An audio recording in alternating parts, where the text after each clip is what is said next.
प्यारे भाइयों और बहनों, यीशु मसीह के समर्थी और मधुर नाम में आप सबों को नमस्कार। आइए आज हम एक ऐसे रात की मुलाकात के बारे में विचार करेंगे जहां एक धार्मिक और ज्ञानी व्यक्ति निकोदेमुस चुपचाप अंधकार के बीच एक सवाल लेकर यीशु के पास आता है।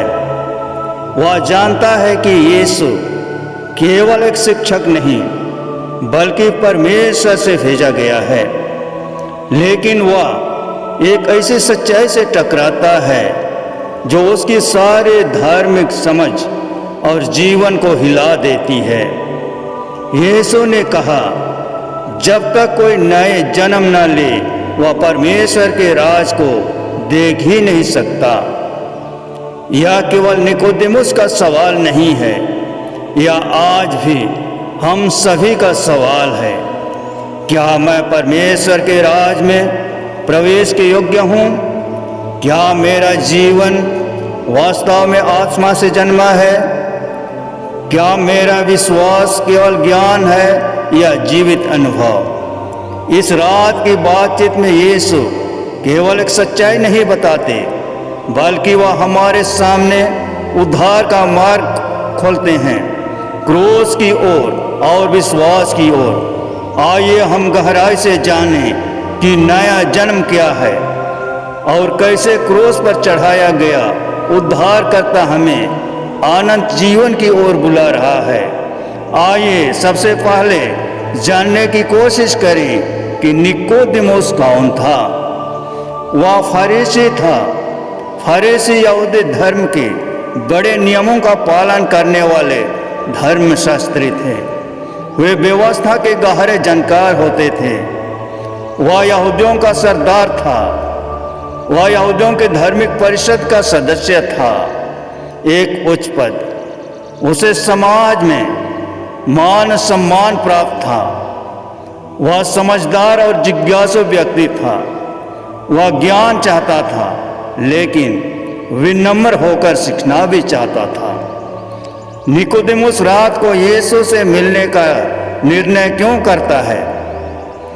यह प्रश्न बहुत रोचक है और इसके पीछे कई संभावित कारण हो सकते हैं, जिन्हें हम ऐतिहासिक, धार्मिक और व्यक्तिगत दृष्टिकोण से समझ सकते हैं। शायद डर और सामाजिक दबाव के कारण निकोदेमुस यहूदी धर्म गुरुओं और यहूदी महासभा का सदस्य था।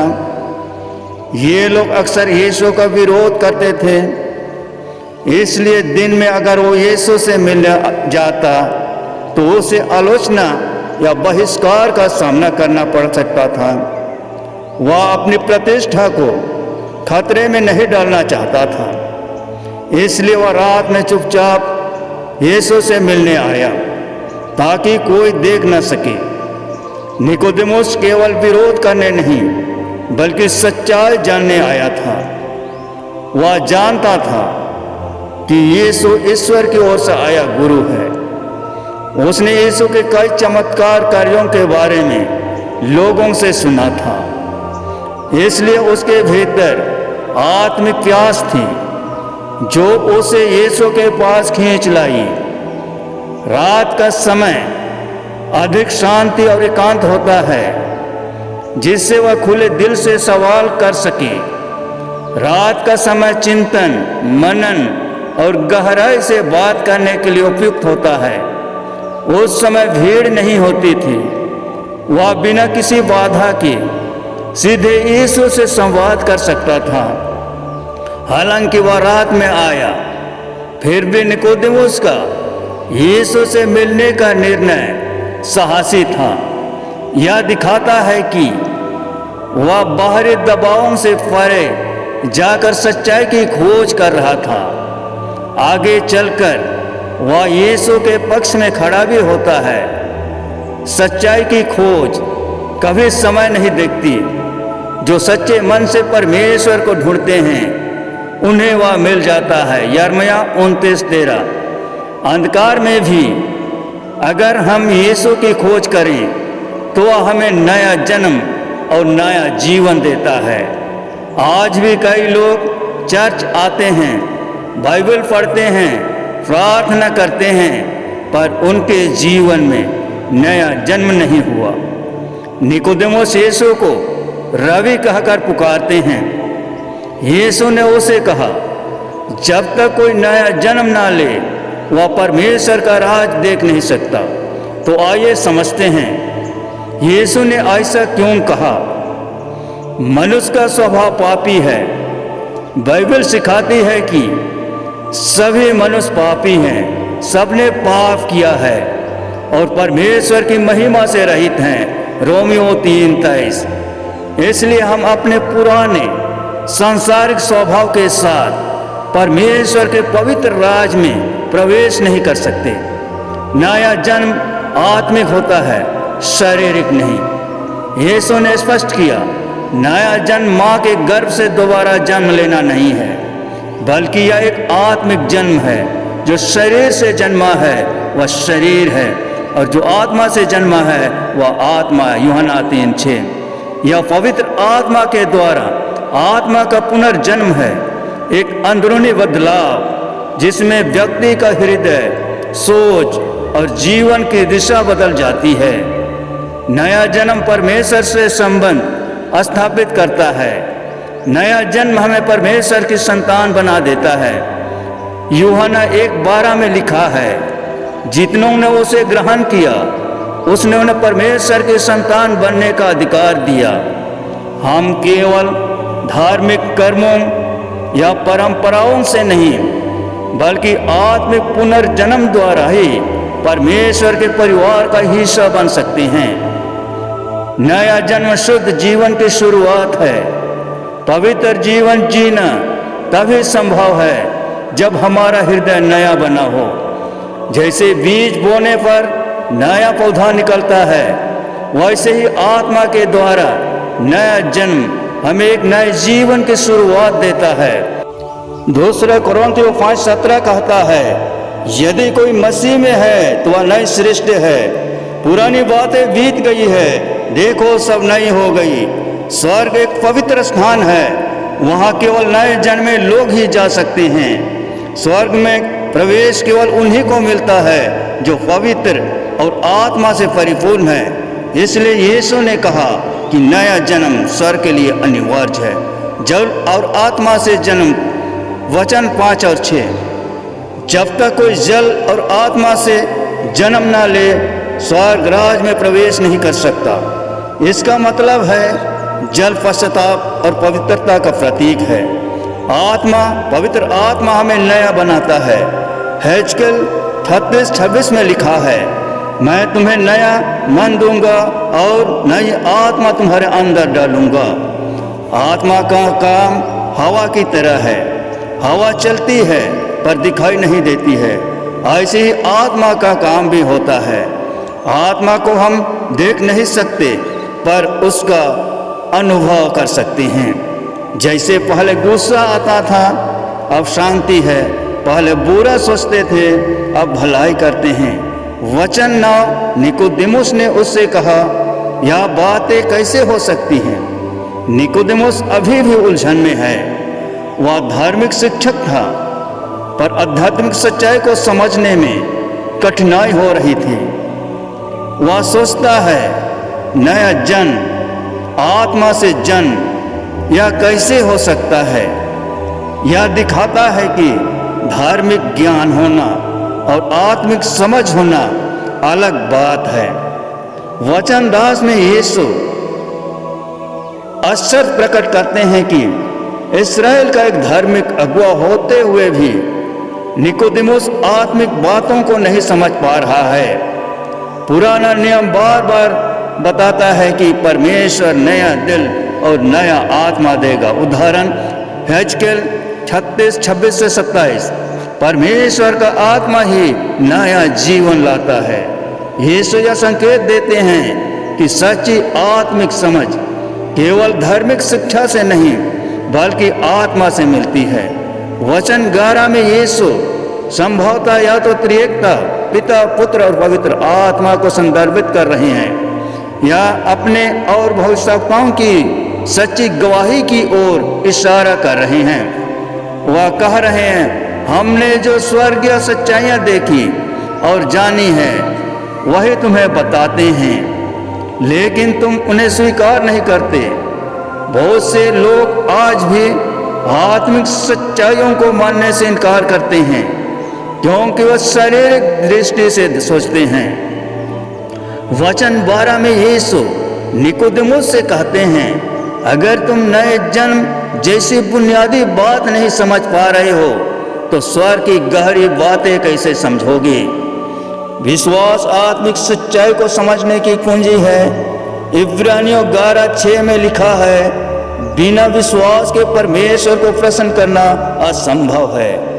वचन 13 में यीशु स्पष्ट करते हैं कि केवल वही व्यक्ति स्वर्ग की बातें सिखाने के योग्य है जो स्वर्ग से आया हो। वह स्वयं मनुष्य का पुत्र स्वर्ग से उतरा है। यीशु का दावा यहाँ यह है कि वह केवल शिक्षक नहीं, वह स्वर्ग से आया हुआ है। वह ईश्वर की ओर से भेजा गया है। वह अकेला है जिसने स्वर्गीय बातों को प्रत्यक्ष जाना है। यूहन्ना 1:18 कहता है, किसी ने कभी परमेश्वर को नहीं देखा, पर जो एकलौता पुत्र है जो पिता की गोद में है उसी ने उसे प्रकट किया है। मुख्य शिक्षा ज्ञान से अधिक आत्मिक समझ जरूरी है। धार्मिक पदवी आत्मिक समझ की गारंटी नहीं। यीशु की गवाही सत्य है पर लोग उससे नहीं मानते। विश्वास इस गहराई से समझने की कुंजी है। केवल यीशु स्वर्ग से आया है, वही सत्य का स्रोत है। प्यारे भाइयों और बहनों, बाइबल में कई ऐसी घटनाएं हैं जो एक बड़ी सच्चाई को संकेत करती हैं। यीशु पुराने नियम की एक ऐसी घटना जो गिनती की पुस्तक अध्याय 21 के 4 से 9 में मिलता है का उदाहरण देकर निकोदेमुस को समझाता है। जब मूसा ने कांसे के सांप को ऊंचे पर चढ़ाया और कैसे इस्राएली लोग बचाए गए। इस्राएली लोग मिस्र से निकलकर वाचा की भूमि की ओर बढ़ रहे थे, लेकिन रास्ते में उन्होंने परमेश्वर और मूसा के विरोध कुड़कुड़ाना शुरू किया। तब परमेश्वर ने जहरीले सांप भेजे, लोग मरने लगे। फिर उन्होंने पश्चाताप किया और कहा, हमने पाप किया। परमेश्वर ने मूसा से कहा, एक कांसे का सांप बनाकर ऊंचे पर लगा दे, जो कोई उसे देखे वह जीवित रहेगा। यह देखने की क्रिया केवल आंखों से देखना नहीं था, यह विश्वास का काम था। जिसने सांप को देखा उसने विश्वास किया और उसे जीवन मिला। यीशु की तुलना उस सांप से क्यों? जैसे मूसा ने सांप को ऊंचे पर चढ़ाया, वैसे मनुष्य के पुत्र को ऊंचे पर चढ़ाया जाना आवश्यक है। यह एक भविष्यवाणी है। यीशु क्रूस पर चढ़ाए जाएंगे। कांसे का सांप पाप का प्रतीक था, लेकिन वह खुद पापी नहीं था। वैसे यीशु ने पापी की रूपरेखा ली, लेकिन वह स्वयं निष्पाप थे। दूसरा कुरिन्थियों 5:21 में लिखा है, जिसने पाप न किया वही हमारे लिए पाप ठहराया गया, ताकि हम उसमें होकर परमेश्वर की धार्मिकता बन जाएं। उद्धार का मार्ग जो कोई विश्वास करे, यीशु कहते हैं, ताकि जो कोई उस पर विश्वास करे अनंत जीवन पाए। क्या जरूरी है? हमारे अच्छे काम नहीं, हमारी योग्यता नहीं, केवल विश्वास। यह वैसे ही विश्वास है जैसा उन इस्राएलियों ने कांसे के सांप को देखकर दिखाया था। उन्होंने कहा, अगर परमेश्वर ने कहा है तो वह करेगा। क्या हम भी आज कह सकते हैं, अगर यीशु ने कहा है तो मैं मानता हूँ? आज की सच्चाई और चुनौतियाँ है कि आज संसार भी आत्मिक जहरीले सांप हैं। पाप, लालच, घृणा, निराशा आदि। परमेश्वर आज भी कहता है, यीशु को देखो, क्रूस पर ऊंचा किया गया उद्धार करता। इब्रानियों 12:2 में प्रेरित पौलुस कहता है, उस यीशु की ओर देखें जो विश्वास का कर्ता और पूर्ण करने वाला है। अनंत जीवन अभी से शुरू होता है। अनंत जीवन केवल स्वर्ग जाना नहीं है, बल्कि जीवन परमेश्वर के साथ संबंध, शांति, क्षमा, आत्मिक सुरक्षा है। यूहन्ना 10:10 में यीशु कहता है, मैं आया हूं कि वे जीवन पाए और बहुतायत से पाए। प्यारे भाइयों और बहनों, हमने आज देखा कि कैसे एक धार्मिक व्यक्ति निकोदेमुस, जो व्यवस्था का ज्ञाता था, परमेश्वर के राज में प्रवेश की सच्चाई को समझ नहीं पा रहा था जब तक उसने यीशु से मुलाकात नहीं की। यीशु ने स्पष्ट शब्दों में कहा, जब तक कोई जल और आत्मा से न जन्मे वह परमेश्वर के राज में प्रवेश नहीं कर सकता। यूहन्ना 3:5। यह वचन हमें याद दिलाता है कि स्वर्ग में प्रवेश किसी धार्मिक उपाधि या बाहरी धर्म कर्मों से नहीं होता, यह केवल नए जन्म से होता है। नया जन्म क्या है? यह जीवन की एक आध्यात्मिक क्रांति है। यह परमेश्वर की आत्मा द्वारा दिया गया भीतर का परिवर्तन है। यह उस क्षण से शुरू होता है जब हम अपने पापों से मुड़कर यीशु पर विश्वास करते हैं। क्रूस नया जीवन पाने का माध्यम है। यीशु ने हमें पुराने नियम के कांसे के सांप की घटना याद दिलाई और बताया कि जैसे उस सांप को ऊंचे पर चढ़ाया गया, वैसे उन्हें क्रूस पर चढ़ाया जाएगा, ताकि जो कोई उन पर विश्वास करे अनंत जीवन पाए। आज क्या करना है? क्या आप नए जन्म का अनुभव कर चुके हैं? क्या आपने यीशु को अपने उद्धारकर्ता के रूप में स्वीकार किया है? क्या आप आत्मा से जी रहे हैं या केवल शरीर से? अगर आप आत्मा से जी रहे हैं तो आपके लिए स्वर्ग राज का दरवाजा खुलने वाला है। हमारे उद्धारकर्ता प्रभु यीशु मसीह इन वचनों पर हमें बहुतायत से आशीष प्रदान करे। आमीन।